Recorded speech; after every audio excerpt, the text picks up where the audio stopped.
진단 파트를 추가 정리해 보도록 하겠습니다. 299쪽 보시면 안전진단 파트에서 그 박스 밑에 보시면 아까 단지 내에 살고 있는 자들이 10분 이상 건축물 및 그 부속 토지 소유자 10분 이상의 동의서 얻어가지고 도시 정비법상 정비계획 위반권자에게 안전진단 실시 요청을 했습니다. 요청이 들어가면 즉각 안전진단을 실시해 주는 건 아닙니다. 일단 실시 여부를 결정해서 알려주고 그 다음에 하기로 했다면 그때 실시에 들어가는데 그때 실시 여부를 결정해서 알려주는 시기가 있어요.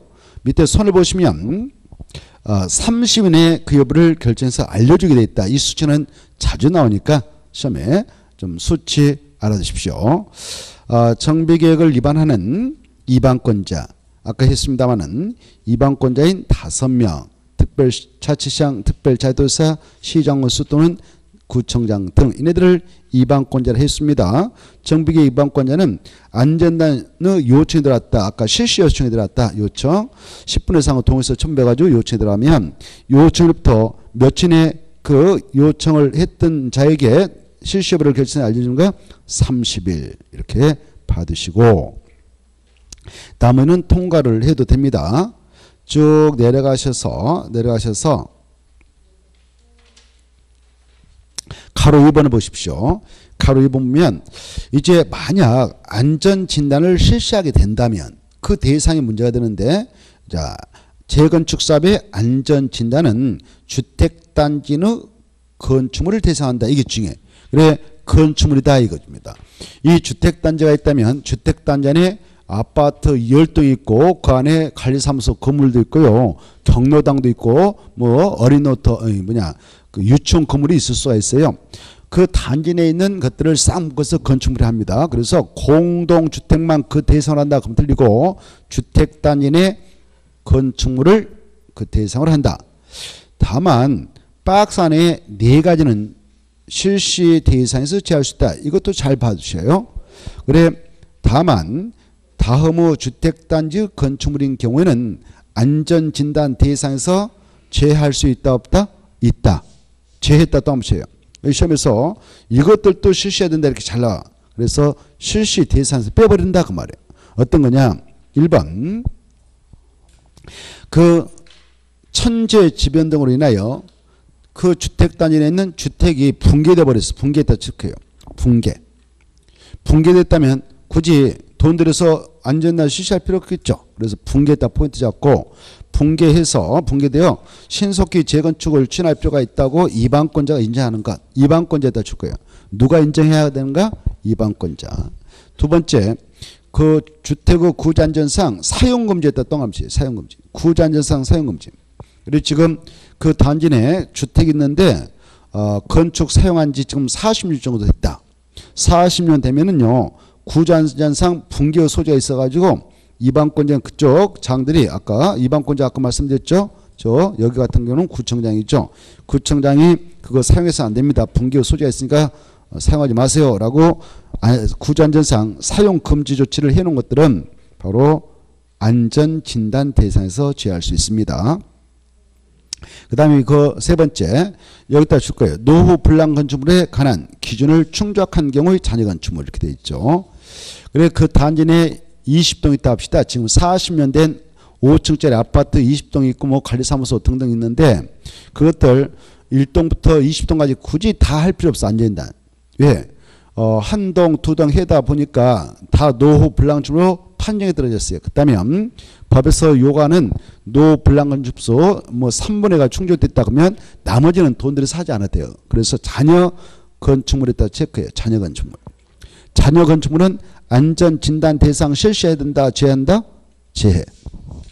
그 다음에 마지막에 진입도로 등 기반시설 설치를 위하여 불가피하게 정비계획 포함된 것으로서 위반권자 인정하는 것. 이거 안전이다 할 필요 없어.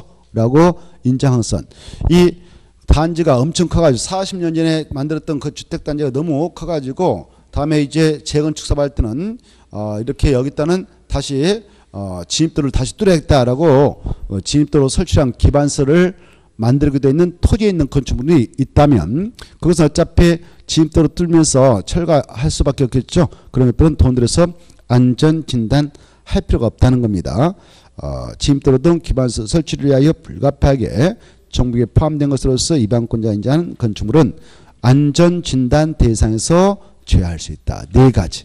시험에서 어떻게 나오냐면 이것들도 안전진단을 실시해야 된다 이렇게 나와서 그럼 들겠죠. 네 가지를 받으십시오. 넘어가시고 300페이지 가로 3번 보시면 재건축 사업의 안전단은 두 가지로 이루어집니다. 1. 구조안전성 평가하고 2. 주관경 중심 평가로 이루어지구나. 다음에 읽어보시고 그 다음에 이제 그 가로 4번을 볼까요?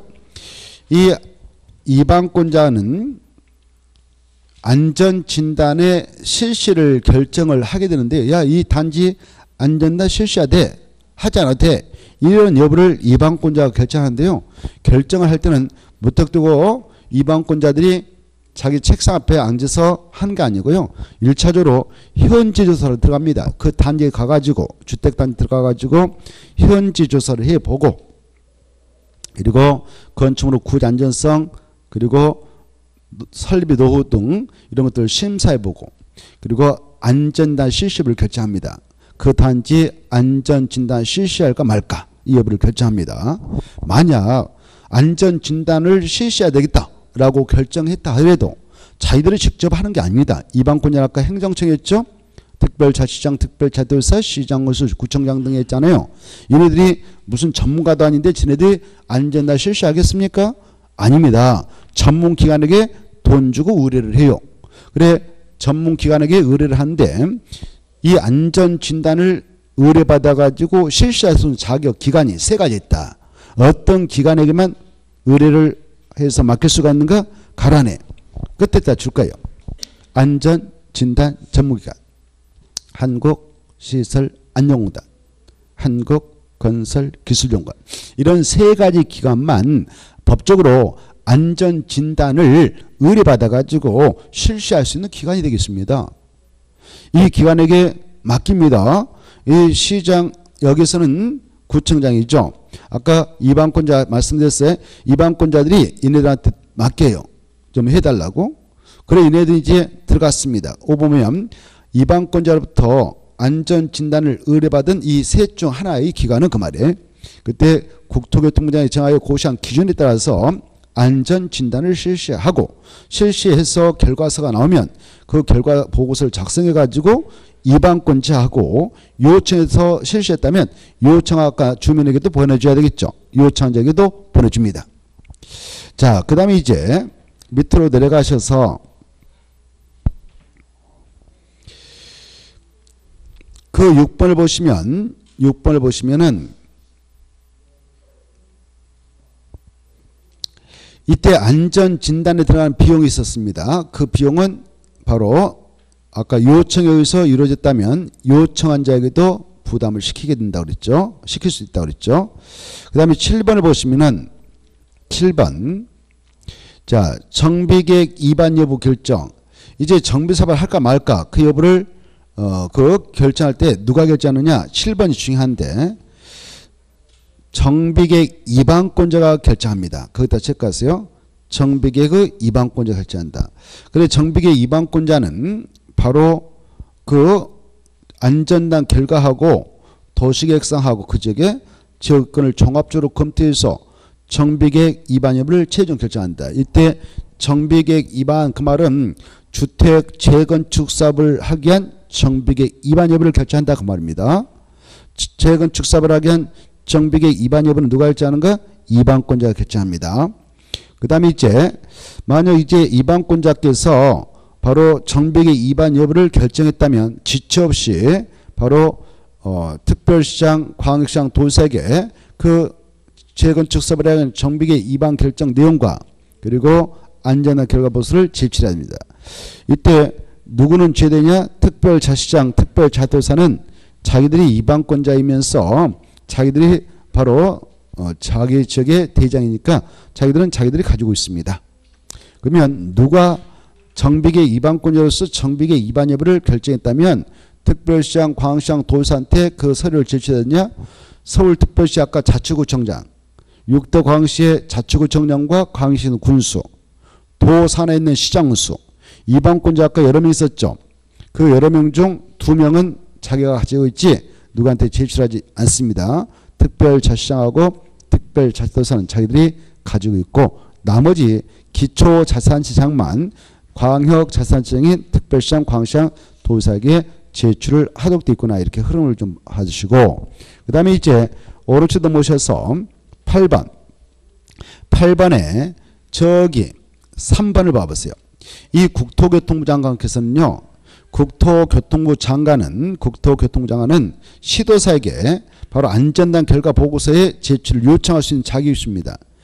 필요한 경우 시도사에게 안전단 결과 적정성 여부에 대한 검토도 요청할 수 있습니다. 이렇게 요청이 들어가면 그네들은 바로 요청한 대로 바로 따라서 해야 합니다. 가로 4번에 나와 있죠. 시도사는 이런 검토 결과에 따라 바로 정비계획 위반권자에게 정비계획 위반 결정의 취소 등의 조치를 요청할 수 있다. 이거 잘 받으셔야겠는데 아까 이 재건축 사업을 하게 한 정비계획 위반 결정은 누가 했는가? 위반 결정은 위반권자가 했죠. 위반권자가 했는데 위반권자 중 이 특별자치장과 특별자치도를 뺀 나머지 기초자치장인 시장, 군수, 구청장 등은 시도사인 특별시장, 광시장, 도지사도 하급자이니까 특별시장, 광시장, 도지사 이분들이 바로 야 너네들이 결정했던 재건축 사업을 하게 한 정비계획 위반 결정 이걸 취소해라고 요청할 수 있습니다. 저기 아까 제일 위에 그 페이지 제일 위에 보면 첫째 줄 특별시장, 광시장, 도지사 있잖아요. 특별시장, 광시장, 도지사는 자기보다 하급자인 자치구청장, 광역시는 군수, 도지사는 시장수에게 야 너희들이 바로 결정했던 재건축 사업을 하게 한 정비계획 위반 결정을 취소해라고 요청할 수 있어요. 요청을 받으면 그네들은 특별한 사유였으면 그 요청에 따라야 됩니다. 취소를 해나가도록 하는 조치를 취해야 된다고 말입니다. 근데 단서정을 보면 저 세종특별자치장하고 제주특별자치도사는 자기보다 하급자인 기초자산청이 없거든요. 지네들이 바로 재건축 사업을 하게 한 정비계획 위반 결정을 해놓고 있는데 지네들이 결정했던 것을 직접 필요하다면 취소 결정을 할 수가 있구나. 이 파트를 좀 잘 이해하십시오. 나머지는 통과해도 되겠습니다. 그 다음에 쭉 내려가셔서 넘어가셔서 가로 4번을 이번 코스에서 한번 보겠는데 정비계획 위반 제한 위반권자는 아니지만 위반을 제할 수 있는 자도 있습니다. 누구냐? 토지동호 소유자. 이렇게 아까 이 정비구역 여기 보세요. 정비 예정구로 설정되어 있는 장소가 있어요. 재건축 사업을 하기로 되어 있는 재건축 사업을 하기 위한 정비구로 정할 예정인 구역이 있단 말이에요. 그 구역이 있는데 그 구역을 관리하고 있는 정비계획 위반권자께서는 정비계획 수립시가 도래하면 정비계획 위반에 들어가야 돼요. 그런데 일정 기간 동안 이걸 위반하지 않고 있다 이렇게 위반하지 않고 있다 그러면 그 증명인 토지동호 소유자가 빨리 재건축 사업을 하게 한 정비계획을 만들어주세요 이렇게 요청할 수도 있고요. 그 내용을 또 제한할 수도 있습니다만은 가로 4 보면 그건데 토지등 소유자에다 줄 거 봐요. 토지등 소유자는 다음에 해당하는 경우에는 위반권자에게 정비계획 위반을 제한할 수 있다. 누가 위반을 제한할 수 있는가? 토지등 소유자가. 토지등 소유자가 위반을 제한할 수 있구나. 누구한테 제한하냐? 위반권자에게. 어떤 사유가 있으면 제한할 수 있냐? 박스 안에 6가지가 있는데 그걸 여러분이 다 안다는 것은 무리가 있고요. 딱 하나만 1번만 받으세요. 1번 보시면 자 도시점 주거환경 정비 기본계획 내용상 단계별 정비사업 추진계획상 정비 예정계획별 그때 줄 거예요. 정비 예정계획별 정비계획 위반시가 지났음에도 불구하고 정비계획 위반되지 않고 정비계획 위반되지 아니하거나 정비 예정계획별 정비계획 수립 시기를 정하고 있지 않은 경우, 정비계획 위반 시기가 도래했는데 아직 정비계획 위반되지 않고 있으면 토지동호 소유자 빨리 정비계획 좀 만들어주세요라고 제안서를 낼 수 있습니다. 그 정도만 딱 봐두시고, 이렇게 이제 제안서가 들어가면 반여부를 결정해서 알려주게 되는데 그 박스 밑에 가로 3번만 봐두세요. 가로 3번 보시면 가로 3번 반여부는 언제까지 알려주면요 60일 이내. 다만 정비계획의 반여부를 제한적에 통보함에 있어서 부득이한 사정이 있으면 한 차례만 며칠을 연장할 수 있냐 30일. 이것만 딱 받으세요. 거기 가로 3 보면 시장 군수 등은 그 말 보인가요? 보이죠? 거기 2번의 내용 시장수 등, 또 3번도 시장수 등, 그리고 4번도 시장수 등 그 말 보인가요? 그 말을 바로 시장 군수 등 그 말 대신에 이반권자로 써봐. 이반권자. 그래서 이반권자는 제한일로부터 60일 내 반여부를 제한적에 통보해주고 부득이한 사정이 있으면 한 차례만 30일을 연장할 수 있다. 이것만 딱 받으세요. 자, 그래 이 도시점 주거환경 정비 기본계획상 정비 예정 구역별 정비계획 수립시가 도래하면 위반권자들은 바로 정비계획 위반해야 되는데 위반 시기가 도래했건만 그 위반하지 않고 그 시기를 경과하고 있다 그러면 바로 정비 예정 구역에 되어 있는 토지동호 소유자가 빨리 정비계획 좀 만들어줬으면 좋겠습니다라고 제안을 할 수 있어요. 위반 제한. 이때 토지동호 소유자 한다.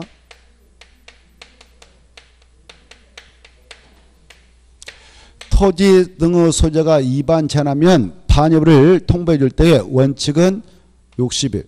그리고 한 차례만 며칠을 연장 통보했던가 30일. 이 정도는 딱 받으시고요. 나머지 보지 마시고 혼란스러우니까. 그 다음에 오른쪽 넘어오시면은 5번 정비계획 위반 결정 및 그리고 정비구역 진열 조치 하나 있죠. 그 박스만 잘 이해하면 되겠습니다. 박스를 보시면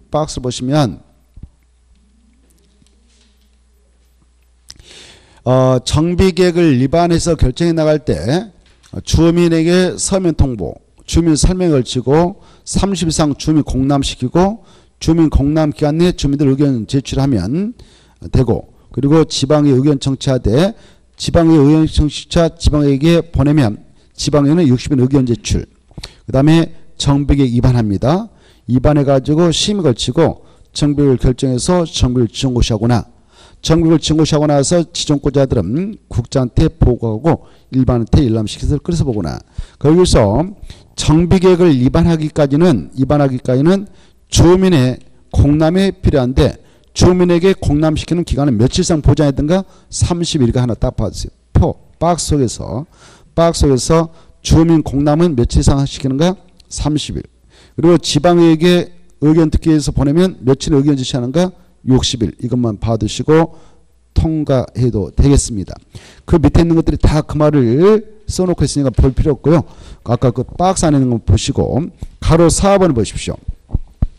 가로 4번 보면 정비계획 결정과 정비구역 지정고시 나오는데, 자 1번 정비구역의 지정권자는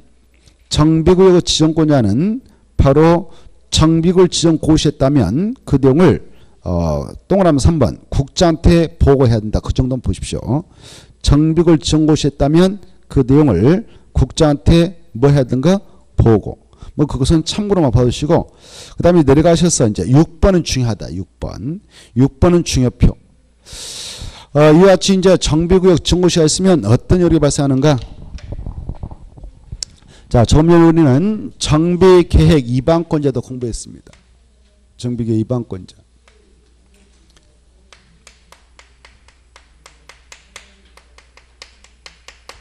위반권자는 특별 자치시장도 있었고,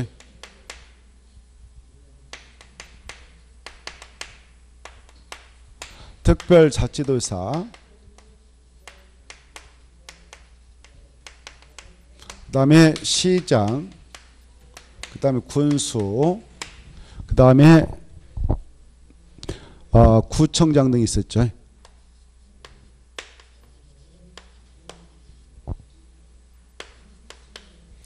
얘네들이 이반권자였어요. 그래 이반권자들이 정비계획을 위반해가지고 최종 결정해서 정비를 지정고시합니다. 정비계획. 이때 정비계획 지정권자도 보았는데 정비계획 지정권자 누군가 지정권자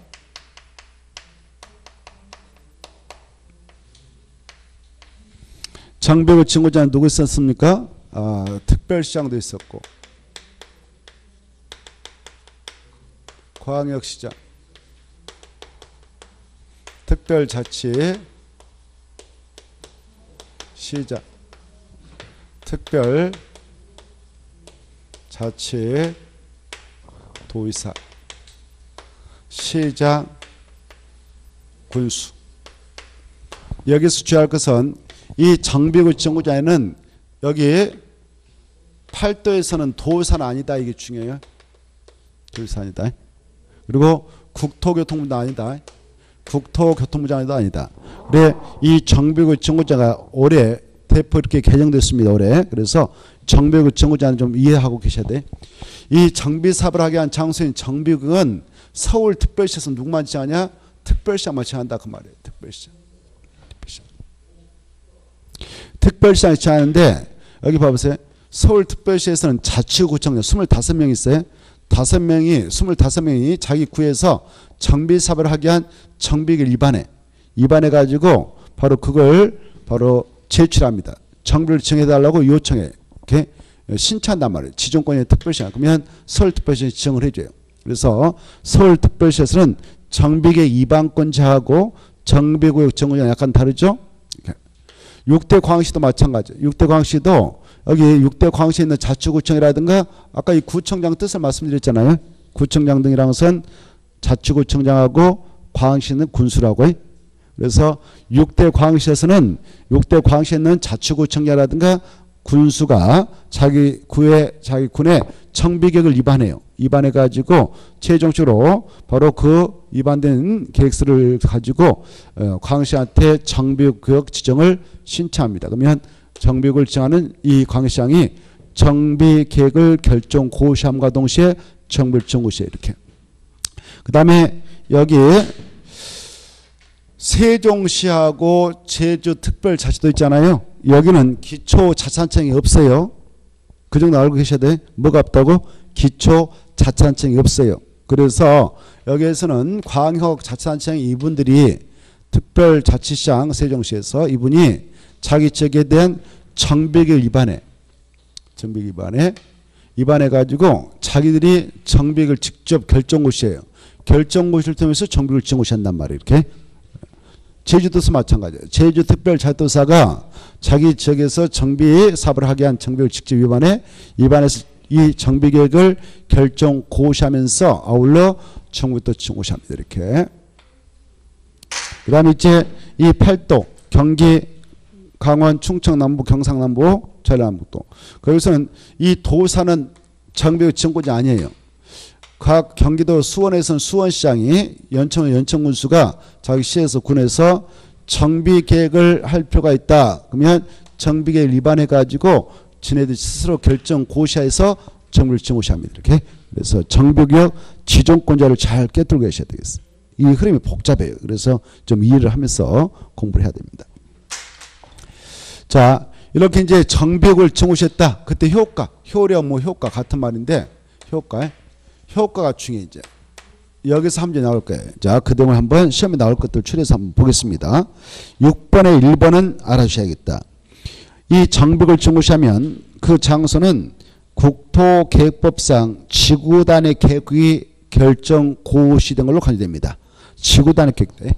여기다 정비구역이다라고 지정고시하면 이 장소는 지구단위 계획으로 결정 고시가 간주돼. 지구단위 계획이 된단 말이에요.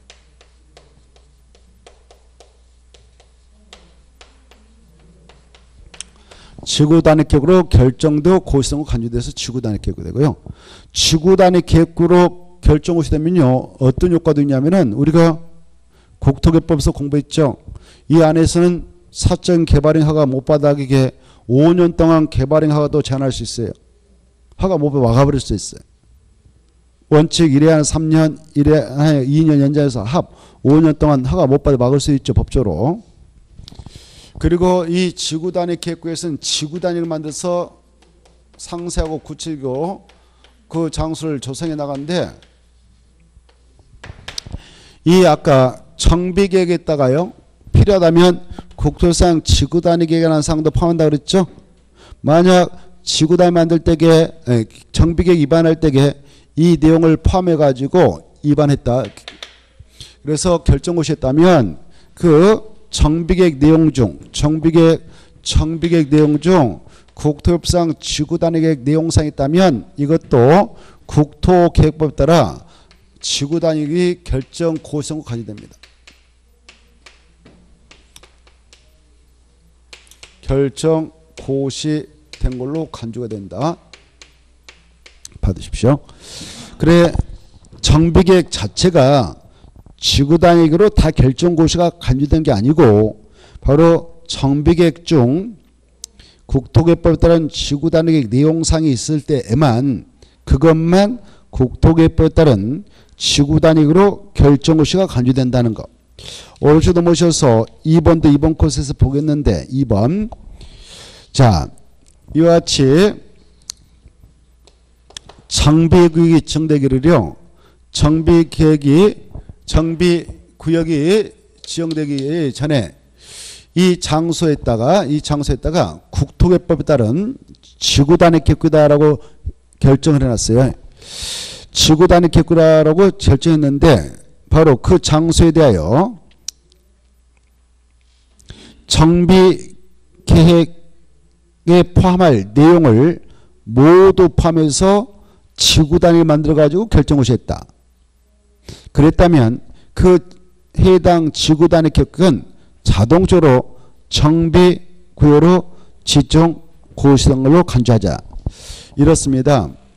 이미 국토계획법에 따라 지구단위 계획구이다라고 결정 고시되어 있는 장소가 있어요. 이 지구단위 계획구역이 결정 고시나게 되면 이 구역을 유지해 나갈 때 늦어도 3년 이내에 이 장소에 대한 구체적 상세한 개발 정비를 하기 위한 계획인 지구단위를 만들어서 이 구역의 지목적을 달성하는 내용을 포함해서 결정고시야 이 구역이 유지되죠. 이때 이 지구단위 만들 때게요. 지구단위 내용에다가 이걸 다 집어넣었어요. 정비계획에다 집어넣어야 할 이 내용을 여기다 다 집어넣었단 말이에요. 여기가 노브랑충 많아가지고 이 정비계획의 내용을 다 집어넣어가지고 지구단위 만들어서 결정고시했다면 이 정비계획 내용에는 이것도 포함되잖아요. 정비구역, 그렇죠? 정비구역. 그래서 자, 이 지구단위 계획으로 지정된 지역에 대하여 지구단위 만들 때에 지구단위 계획 내용 속에다가 정비계획 내용상을 모두 포함해서 바로 결정 고시를 했다면 이 구역은 정비법상 정비구역으로 지정고시가 간주됩니다. 정비구역으로 지정고시는 걸로 간주를 한다. 이것도 정비구역이 되도록 하겠다 이렇게 하고 있어요. 그래서 여기서 정비사업을 진행해 나가도록 하겠다. 그 다음에 밑으로 넘어가셔서 나머지 통과해도 되겠고 넘어가서 보시면 306페이지 7번을 한번 봅시다. 7번을 보시면 7번 정비구역의 분할 통합 결합 지정이 나와있죠. 정비를 지정하는 지정권자들 가로 1번 읽어주십시오. 이번에 이거 생긴 건데 정비구역 지정권자는 정비사업의 효율적인 추진과 도시 경관 보호 위하여 필요하다고 인정되면 박스 안에 있는 방법을 따라서 정비구역을 지정할 수 있다. 하나의 정비구역을 둘 이상의 정비구역으로 분할 지정할 수 있다. 서로 연접한 정비구역을 하나의 정비구역으로 통합해서 지정할 수 있다. 서로 연접하지 아니한 둘 이상의 구역 가로 건너뛰어서 구역 또는 정비구역을 하나의 정비로 결합 지정할 수 있다. 이렇게 그냥 편하게 읽어두시고 결합 지정할 수도 있고 특히 3번을 잘 좀 읽어두세요. 3번 서로 연접해 있지 아니한 서로 떨어졌다 그 말이겠죠. 서로 떨어져 있는 그 말이에요. 서로 연접하지 아니한 둘 이상 구역이라도 정비구역을 하나의 정비로 결합 지정할 수 있구나. 없다 그러면 틀리고 있다 그냥. 그 다음에 가로 8번 가로 8번은 중요표. 가로 8번이 정비관에서 행위자인데 반가로 1번, 2번, 3번, 4번, 5번 넘어가서 보면 6번, 7번, 8번까지가 함구입니다. 여기서는 꼭 함량이 나온다 생각하시고 전체로 묶어서 중요표에서 알아두시기 바랍니다. 자, 이와 같이 정비구역을 지정고시했을 때 효과로서 이 안에서는 여러 가지 행위자이 가해집니다. 정비관에서는 이제 정비사업을 해야 하니까 정비사업이 진행되기 전까지는 행위자이 가해져요. 근데 이 행위자이라고 하는 것은 우리가 도시개발법상 도시개발사업을 하게 하여 요청한 도시개발국이 있다. 그 안에서도 행위자이 가해진다. 라고 하는 것을 지난주에 공부했습니다만은 그 내용하고 거의 같습니다. 그래서 이 파트는 좀 쉬울 거예요. 딱 두 가지만 주의하면 좋겠습니다. 자, 이 정비법상 정비구역 안에서의 행위자 관련해서 여기서의 제한된 행위를 하려면 허가를 받도록 하고 있는데요. 이때 허가권자 허가, 도시개발법상 도시개발관에서의 행위자한도 제한된 행위를 할 때는 허가받도록 되는데 허가권자에 약간 차이가 있어요. 뭐 이건 중요한 건 아니지만 허가권자에 차이가 있어요. 이 정비법상 정비관에서의 허가권자는 시장, 군수 등입니다.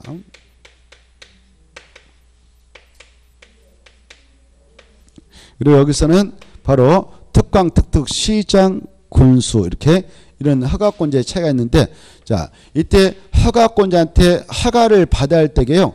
허가상에 하나만 차이가 있어. 허가상. 여기 정비구역 안에서의 허가상을 보면 이 안에 들어가서 정비구역 안에 들어가서 여기 정비구역 안에 들어가서 건축물을 건축한다. 그리고 건축물의 용도를 변경한다. 두 가지. 건축하고 용도 변경만 허가를 받도록 규제합니다. 근데 이 도시개발구역은 바로 이 구역을 증오시하고 나서 건축물을 가선주를 건축하는 문제, 그리고 대수선하는 문제, 그리고 용도 변경하는 문제, 이 세 가지를 다 허가받도록 해서 차이를 두고 있어요. 여기는 대수선도 허가 대상이었어요. 근데 정비구역은 대수선은 허가 대상에서 폐지하고 있다. 빠진다 그 말. 그래 그것 다 체크해서 X체요. 정비관에서는 무슨 행위는 허가 대상이 아니다고요? 대수선. 왜냐? 이 정비관은 바로 노후 불량주 밀집해 있는 지역에다 지정을 하고 있기에 그 기존 건축물 철거하기 전까지 약간 고쳐서는 대수는 규제하지 않겠다. 그냥 사업 들어가기 전, 철거하기 전까지 그냥 고쳐 쓰세요. 라는 취지하에 대수는 허가 대상에서 폐지합니다.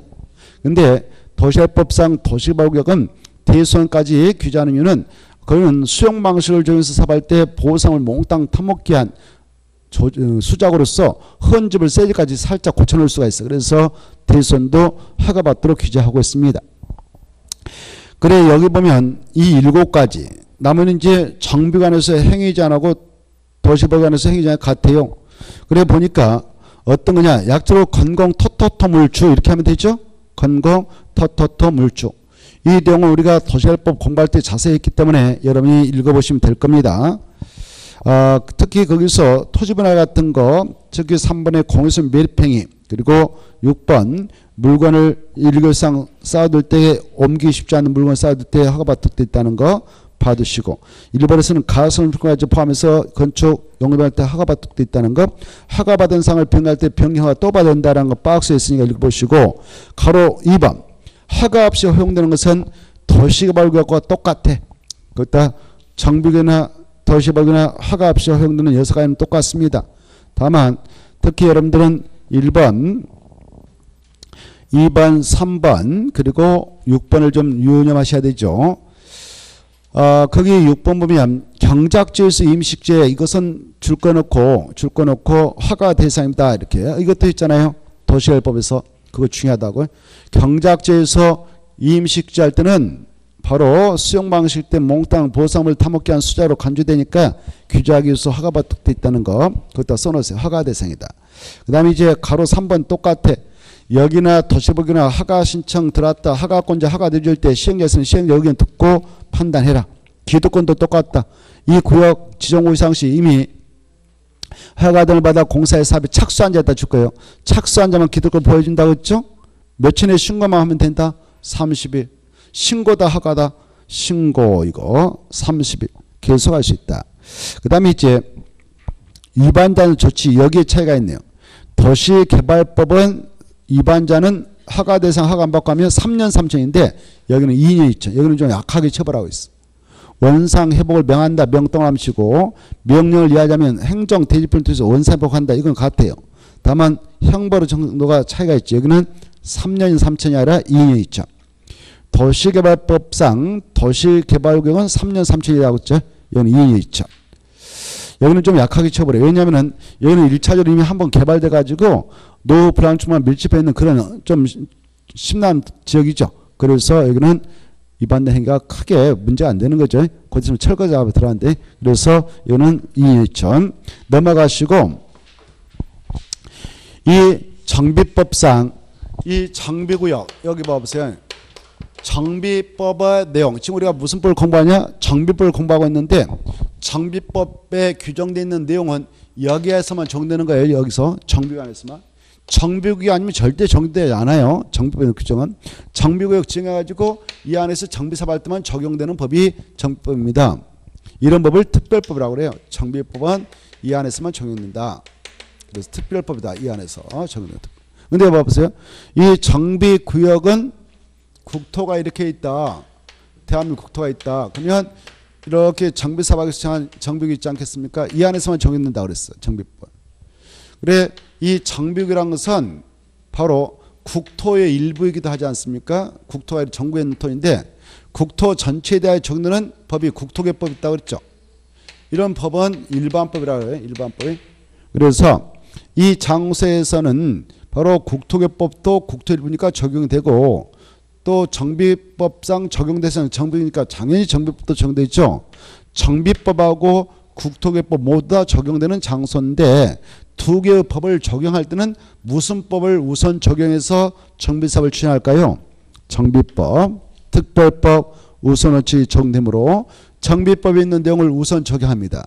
그리고 없으면 국토개법상 관련 규정을 갖다 준하면 된다 이렇게 하시고 고로 이 정비관에서 아까 7가지 건공 토토토 물주 허가 대상에서 허가를 받아냈다 합시다.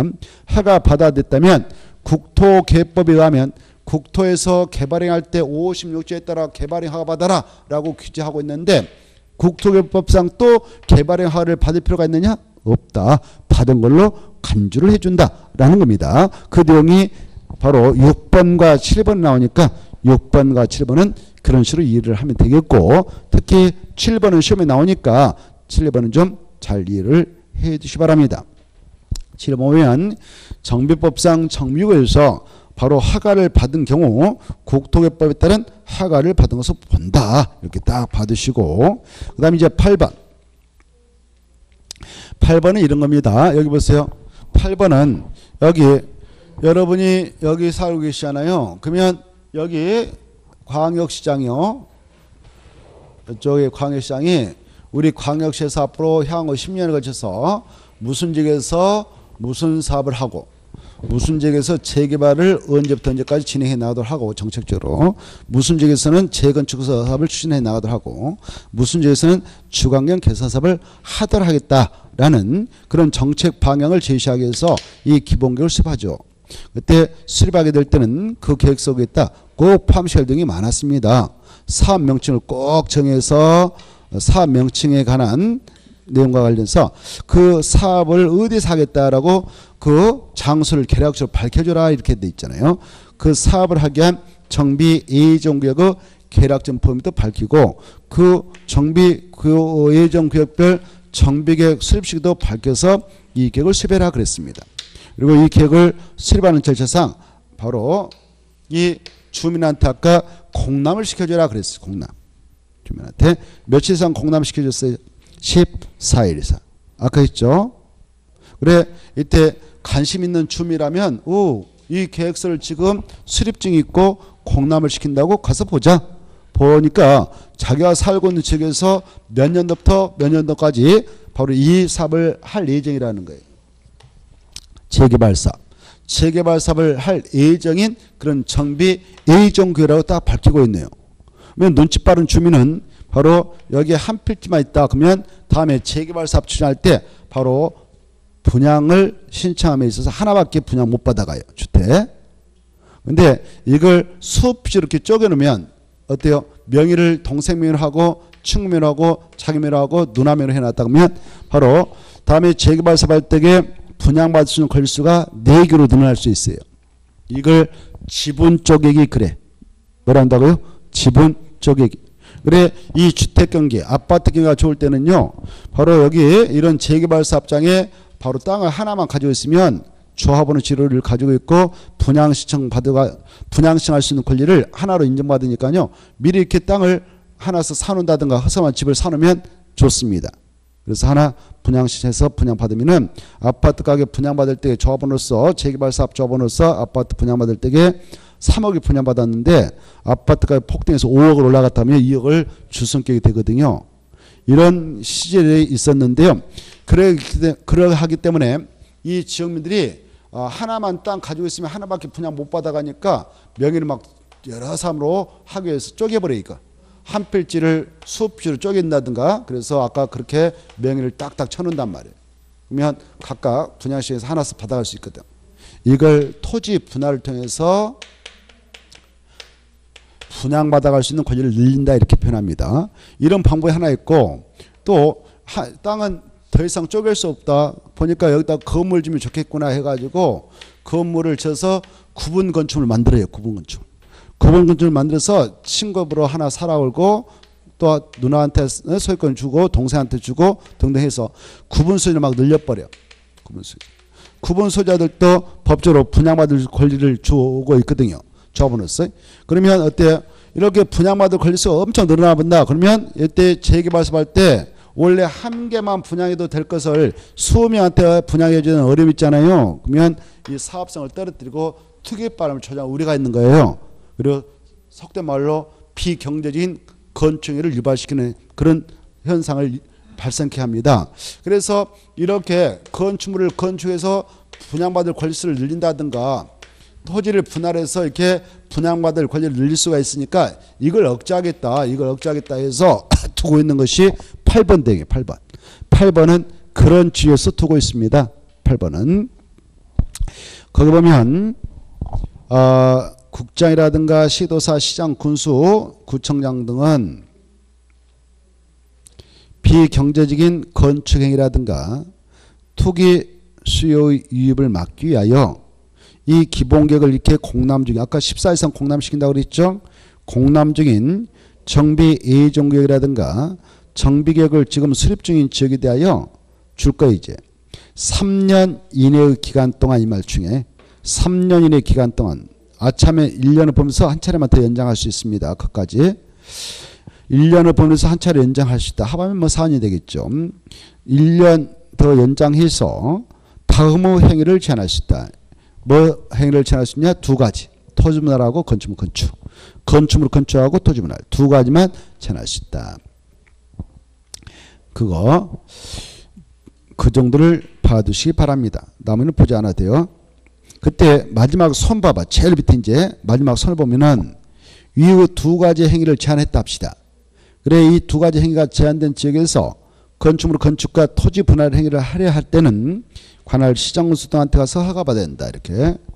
자, 그래 이렇게 정비 예정 구역으로 지정될 그런 장소에 대해서 지금 바로 건축물 건축 공장 건축물 건축 토지 분할을 못하게 막고 싶다. 그러면 제한할 수 있는 기간은 원칙 3년.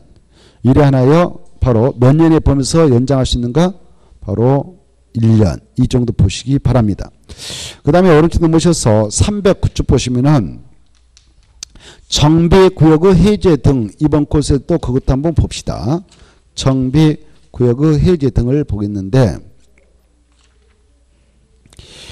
자, 이 정비구역을 지정고시해 놓으면 정비구역을 지정고시해 놓으면 바로 아까 이와 같이 행위장이 가해지는 땅이 되죠. 그리고요 아까 여기 정비 예정 구역에 대해서도 건축물로 건축 토지 분할 제한 조치했다면 그 장소에 있는 땅 주인들도 약간 재산세에 막대한 제한을 받게 됩니다. 그런 장소에 대하여 오랫동안 바로 묶어놓을 수는 없다. 그래서 재산세 막대한 제한을 가는 그런 구역이 되니까 일정한 시점이 되면 그 장소를 풀어주자라는 것이 해제 규정인데요. 그 해제를 한번 볼까 합니다. 가로 1번 보시면 정비구역의 지정권자는 다음에 해당하는 경우 정비예정구역이라든가 정비구역을 해제해야 된다. 이 정비예정구역하고 정비구역을 묶어서 정비구역 등이라 하는데요. 해야 한다. 그 뜻이 그 의무상이죠. 의무상.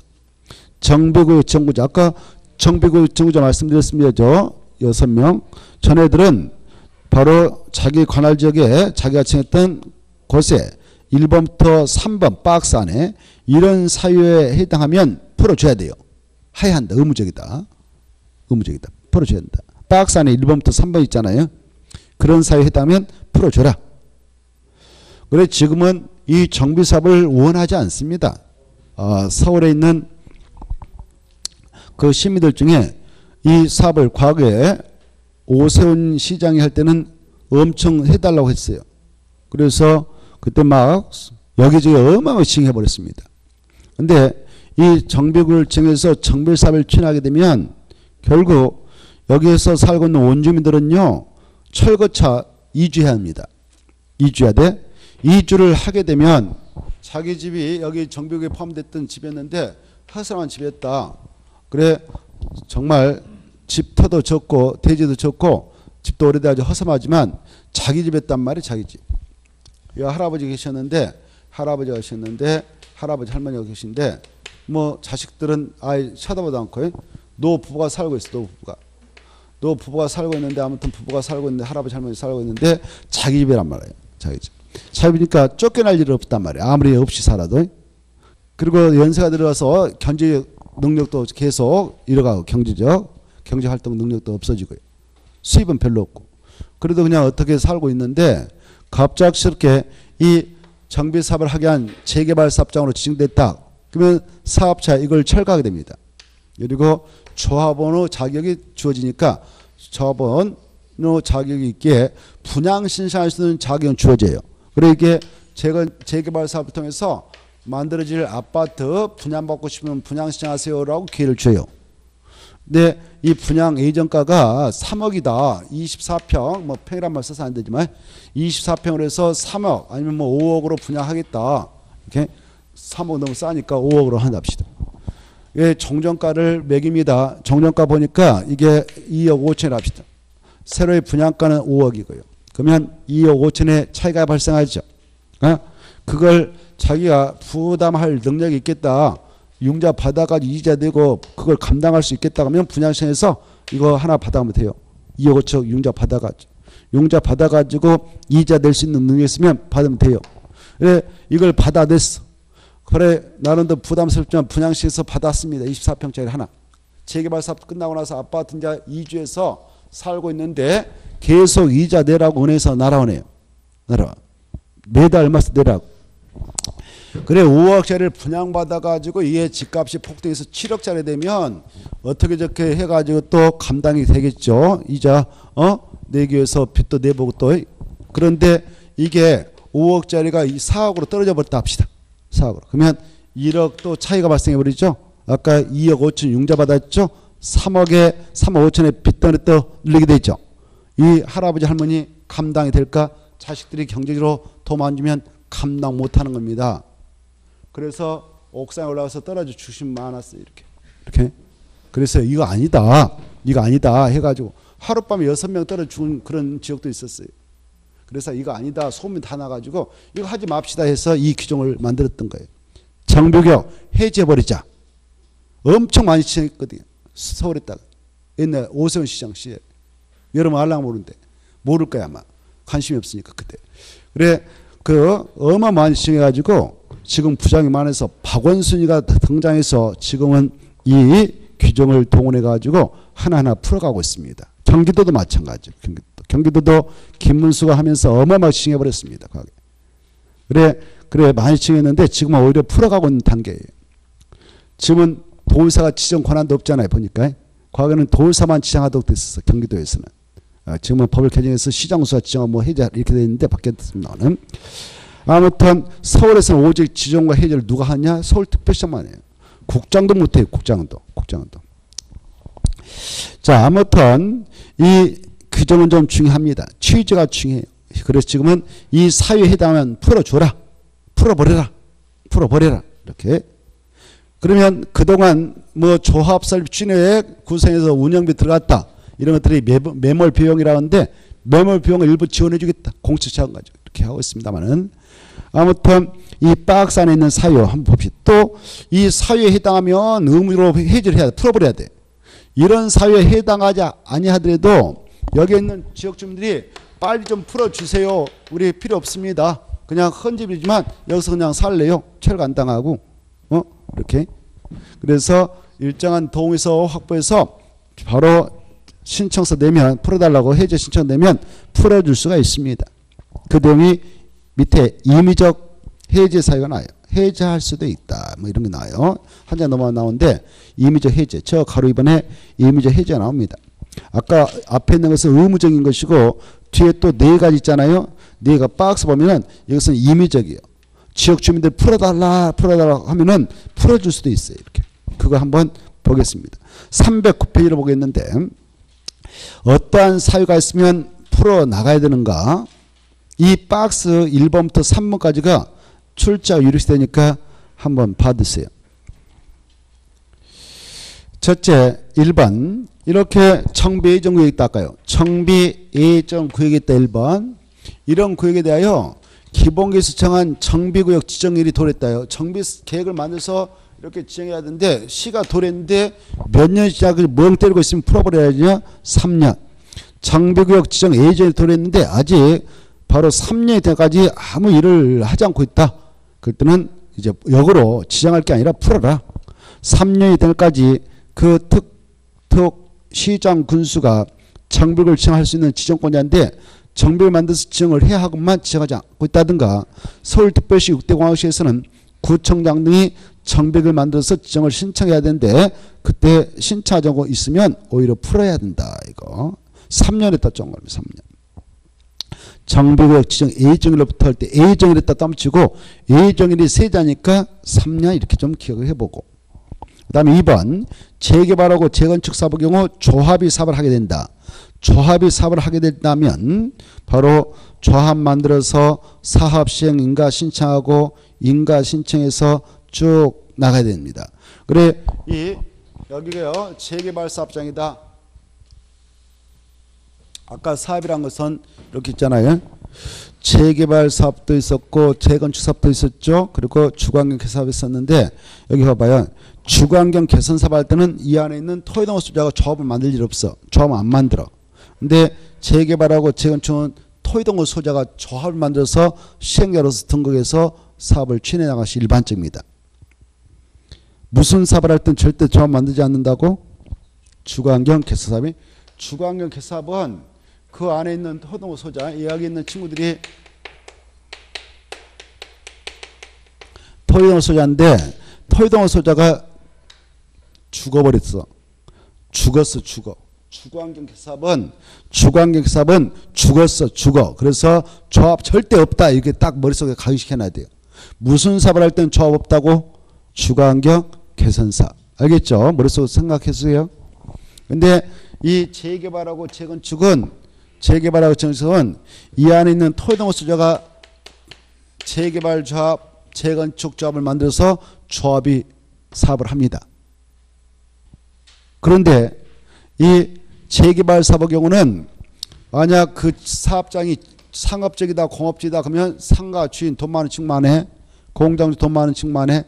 그래서 그 토해동호 소유자가 직접 조합 안 만들고 사업을 할 수도 있어요.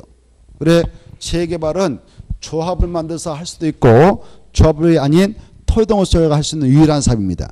토지 등 소유자가 하는 사업은 누가 하는 무슨 사업이냐? 재개발. 그럼 아까 저 위에 주거환경 개사업은 토해동호 소유자가 조합 만들지 않고 그러면 누가 하느냐? 주거환경 개사업은 주로 공적 주최해 주는 거예요. 주로 도시 저소득층이 집단 거주한 지에서 주로 그 사업을 하고 있고 단독택 다세대가 밀집했는 지역에서 공동 이용설인 놀이터 마을회가 만들고 경로도 만들고 정비 기반설인 도로, 공원, 광장 이런 만든 사업이 주관경 사업이니까 그 지역 주민들이 돈 얻어서 살 수 없어요. 그래서 공적 주체인 시장, 군수 등 해줍니다. 그리고 조합은 없어요. 조합은 없어. 무슨 사업을 할 때는 조합은 없는가? 주관경 개선사. 무슨 사업과 무슨 사업 할 때는 조합 나오는가? 재개발하고 재건축. 이따 보겠습니다만은 이때 여기 재개발하려고 재건축하려고 재개발 재건축하려고 지금 이게 지정됐어. 정부에. 그래서 조합을 만들어서 하려고 그래. 조합 만들어서. 뭐 하려고요? 조합 만들어서 지금 사업을 하려고 그래. 그러면 조합을 만들어서 사업하기 위해서는 절차가 있어. 절차가. 야 이렇게 정비를 청구했다면 이 안에 있는 토지동 소재가 추진을 만들어주라. 추진을 만들어서 승인청해라. 승인청. 조합 설립을 위한 추진을 구성해라 이렇게 돼 있어요. 추진을 구성해가지고 관할 시장 군수 등한테 가서 승인을 받아야 합법적으로 추진해야 돼. 이때 승인청을 할 수 있는 기간을 2년을 주고 있어요. 2년. 몇 년을 주고 있다고요? 2년. 만약 이 기간 내에 승인청 안 들어가면 사업 지원으로 간주서 없애버린다 이 구역 이렇게 하고 있어요. 몇 년에 들어가라고? 2년. 거기 봐봐요. 조합을 만들어서 조합의 사업을 하게 될 때 동그라미 기억 보면 토지동호 소자는 정비국 지정구시부터 몇 년이 돼가지고 설립 추진을 만들어가지고 승인청이라고 2년. 만약 2년이 지날 때까지 승인청이 안 들어가면 해지해버린다 이렇게 됩니다. 만약 이제 기역에서 디귿으로 화살표 쳐봐. 기역에서 디귿으로 화살표 쳐요. 됐나요? 만약 이 기간 내에 2년이란 기간 내에 승인청에서 추진이 만들어졌다 합시다. 그러면 이 구역은 그대로 유지돼. 그래 이제 승인을 받았던 추진위 측에서 조합 설립 인가를 신청해야 돼. 조합 설립 인가. 조합 설립 인가 신청을 늦어도 이 승인 떨어졌다면 그날부터 추진위 측에서 2년에 해라 이렇게 하고 있어요. 2년에. 몇 년에 한다고요? 2년. 2년에 인가 신청하자면 바로 이 구역도 해져버리겠다 이렇게 하고 있어요. 빨리빨리 해라 이렇게 하고 있어요. 2년. 2년에 인가 신청했더니 인가 내줬네요. 그러면 조합이 이제 등기 치자마자 조합은 성립돼요. 그러면서 조합이 성립되면 이자가 시행자로서 등록하는데 야 인가 떨어졌다면 조합 설립 인가 떨어졌다면 설립 인가 떨어졌다면 조합이 시행자가 너네들 이날부터 늦어도 사업하겠다라고 실시 사업시 인가를 신청해라. 이 기간은 3년 주겠다 이렇게 하고 있어요. 그게 바로 밑에 나옵니다. 밑에. 디귿 밑에 리을에 나오죠. 리을에 보면 몇 년에 사업 시행을 신청하도록 됐냐? 3년. 그리고 니은은 이거예요. 니은은 자 여기에 조합을 내세워서 사업을 하긴 하는데 이때 추진을 구성하지 않는 경우도 있어요. 추진을 구성하지 않고 시장 군수가 지원해서 할 때 공공 지원을 하는데 그때는 추진을 만들지 않아도 돼요. 그때는 이 토지동호 소유자가 직접 바로 재개발 재건축을 하기 위한 조합 설립인가를 신청합니다. 그다음에 추진을 만들지 않는 경우도 있는데 그럴 때는 정비구역 정구시 한날부터 토지동호 소유자가 몇 년에 조합 설립인가를 신청해 이 구역이 유지되냐? 3년. 그게 니은에 나와요. 니은. 그 기간 내에 신청하자면 바로 이 구역 해제해버리겠다 이렇게 하고 있고요. 3번 특히 잘 나와요. 여기 아까요. 이 재개발 사업이라고 하는 것은 조합 안 만들고 토지동호 소유자가 직접 시행자가 돼서 사업을 할 수도 있어요. 재개발 사업. 이때 토지동호 소유자가 재개발 사업을 하기로 돼 있다면 정비구역 정구시 한날부터 토지동호 소유자인 시행자는 언제까지 사업신가를 신청해야 되냐? 이 구역 지정구시부터 늦어도 5년에 해야 돼. 5년. 5년에 사업신가를 신청해라. 그렇지 않으면 해지해버리겠다. 5년 잘 나오니까 받으세요. 3번 5번 찾았나요? 3번 5년. 자, 그 정도 보시고 넘어가셔서 잠시 쉬었다가 바로 어디 보냐? 310페이지 가로 2번 가로 2번 보시면 가로 2번은 시험에 나올 가능성이 해봐야지만 한번 쉬기 전에 그것만 체크하고 쉬었다고 했는데 임의적 직권 해지에서 지정권자는 다음에 해당하는 경우 정비구역 등을 해지할 수 있다. 어떤 경우냐? 거기 정비사업 시행으로 인하여 토지동호 소유자 여기 안에 있는 토지동호 소유자한테 과다한 부담이 발생할 것으로 예상되면 그냥 해지할 수도 있어요. 2번 또 정비구역 등을 추진상으로 모아 지정 목적을 달성할 수 없겠다라고 인정될 때 3번 토지동호 소유자 여기에 있는 주민들입니다. 토지동호 소유자 30% 이상이 정비구역 등을 빨리 좀 풀어주세요라고 요청했다. 해지 요청. 얼마의 요청이 들어가면 해지를 해줘도 되냐? 30% 이상. 4번 이 사업시행자가 정비구역에서 정비기반시설 공동시설 새로 설치 확대하고 토지동호 소유자 스스로 주택을 보존 정비 개량하는 방법으로 시행 중인 주거환경 개선 주거환경 개선 정비기 지정을 했다. 근데 10년이 경과할 때가 사업도 진행되지 않고 있어요. 10년 동안. 10년 이상 경과되고 또 그 사업 추진 현황으로 봐서 지정 목적을 달성할 수 없다로 인정되는 경우 토지동호 소유자 오히려 풀어달라고 지금 동의했습니다. 3분 이상이 빨리 좀 해주셨으면 좋겠습니다라고 동의서를 냈어요. 그러면 지정권자께서는 풀어줄 수도 있습니다. 오른쪽으로 모셔서 가로 3번 잠시 쉬었다가 가로 3번을 보도록 하겠습니다.